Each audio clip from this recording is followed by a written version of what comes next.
और वहीं मेरठ के हस्तिनापुर मखदूमपुर गंगा घाट के किसानों ने कछुओं को अपना दोस्त मान लिया है। इतना ही नहीं, अपने दोस्त कछुए के लिए करोड़ों रुपए की कीमत की जमीन को भी छोड़ दिया है। कछुआ संरक्षण के लिए मेरठ वन विभाग और वर्ल्ड वाइल्ड लाइफ का प्रयास अब रंग ला रहा है। मेरठ वन विभाग और WWF के अथक प्रयास के बाद गंगा किनारे और आसपास के क्षेत्रों में खेती करने वाले किसानों ने 100 हेक्टेयर से अधिक उस भूमि को छोड़ दिया है जिस पर कछुए अपने अंडे रखते हैं। और वहीं किसानों में कछुओं के प्रति ये उदार भावना मेरठ वन विभाग और WWF के जागरूकता अभियान के बाद पैदा हुई।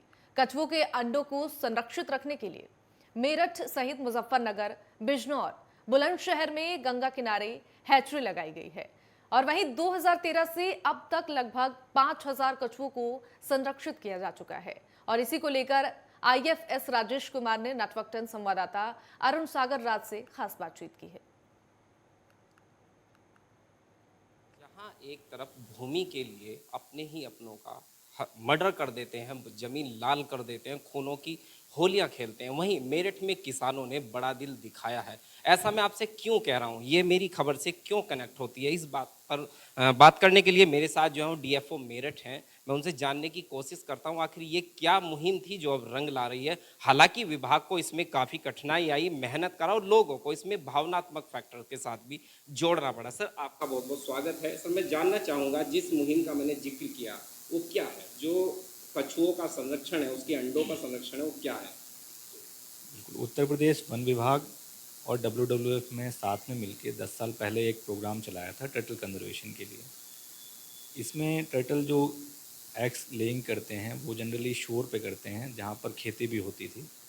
तो लोगों को समझाया गया कि ये जो अंडे हैं इसमें बच्चे जो जीवन इसमें रहता है उसको किस तरीके से आप बचा सकते हैं, वो अंडों को आप इन्फॉर्मेशन दे सकते हैं। उन अंडों को संग्रहण किया गया। संग्रहण करने के बाद वहीं पे हैचरीज बनाई जाती हैं। उसके बाद छोटे जो कछुए होते हैं उनको नर्सरी में रखा जाता है और जो 5-6 महीने बड़े हो जाते हैं तब उनको रिलीज़ किया जाता है। उस रिलीज़ के टाइम पे भी हम लोग फार्मर्स को ही बुलाते थे जिन्होंने वो अंडे हमें दिए होते थे, ताकि एक भावनात्मक कनेक्ट हो सके कि आपके द्वारा जो कार्य किया गया है उसका क्या इम्पैक्ट है, एक जीवन उसमें बसता है और वो किस तरीके से नदी को भी स्वच्छ रखने में, आपके पर्यावरण को स्वच्छ रखने में आपका क्या योगदान हो सकता है। अगर भूतपूर्व समय की कहानी की बात करूं तो विभाग ने कितनी मेहनत की, वो क्या समय था? वाकई में स्टार्टिंग में बहुत ही एफ़र्ट मारना पड़ा, लोगों को समझाना, लोगों को कन्विंस करना बहुत ही मुश्किल होता है कि आप क्या चीज़ इम्पैक्ट कर रहे हैं, उनको बिना दिखाई दिए आप लोग को क्या प्रॉब्लम इससे फेस करनी पड़ सकती है और इसका क्या महत्व, कितना बड़ा महत्व है, उसे समझाने में वाकई में थोड़ी परेशानियां हुई। लेकिन स्टाफ और WWF के मेंबर्स ने, सभी लोगों ने मिलके उस चीज़ को, जो कार्य बहुत मुश्किल था, उसको 3 से 4 साल में किया। और अब किसान इस तरीके से हो गए हैं कि वो फ़ोन पे ही करके बता देते हैं कि सर यहाँ पर अंडे दिखाई दे रहे हैं, यहाँ पर इतने अंडे हैं, इनको बचाया जाए। अगर मेरठ से जुड़ने वाली भूमि की बात की जाए तो वो कितनी भूमि होगी लगभग?